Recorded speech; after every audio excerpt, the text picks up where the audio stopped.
Meet the survivor of one of the most violent events in the universe. When a massive star about 8 to 25 times heavier than our sun runs out of fuel, everything collapses. Iron builds up in the core. Fusion stops. Gravity wins. The core collapses at nearly a quarter the speed of light. The outer layers explode in a supernova. What's left behind? A city-sized object with more mass than the sun. In less than a second, something bigger than Earth shrinks to just 20 kilometers wide. It survives the collapse, and it spins. Because of conserved angular momentum, the collapse makes it rotate insanely fast.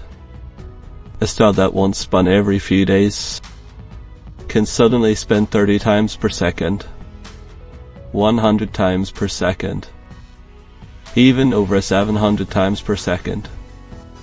The fastest known pulsar spins 716 times every second. Pressure didn't destroy it. It made it extreme. But here's something people assume wrong. You might think its surface is perfectly smooth. It's not. Neutron stars can have mountains, but the tallest mountain possible is only a few millimeters high. Gravity is that extreme. Drop a marshmallow onto its surface and it would hit with the energy of a nuclear bomb. Some neutron stars become magnetars, with magnetic fields trillions of times stronger than Earth's. Now imagine one with a nearby star. A neutron star can steal gas from a companion. It forms a blazing accretion disk, heats to millions of degrees, and emits powerful X-rays. These systems are called X-ray binaries.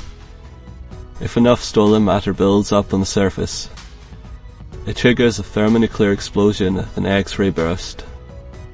Neutron stars can nearly cannibalize any nearby star. They don't really burn out. They cool for billions of years, but sometimes they end violently. If two neutron stars orbit each other, they spiral inward and collide.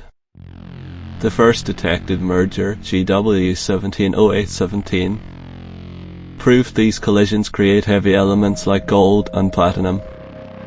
The gold you wear was likely forged in a neutron star collision. And if a neutron star grows too massive, around 2 to 3 times the mass of the sun, gravity wins again. It collapses into a black hole. In space, collapse doesn't always mean the end. Sometimes it creates something denser, stronger, more rare. Even gold is born from destruction.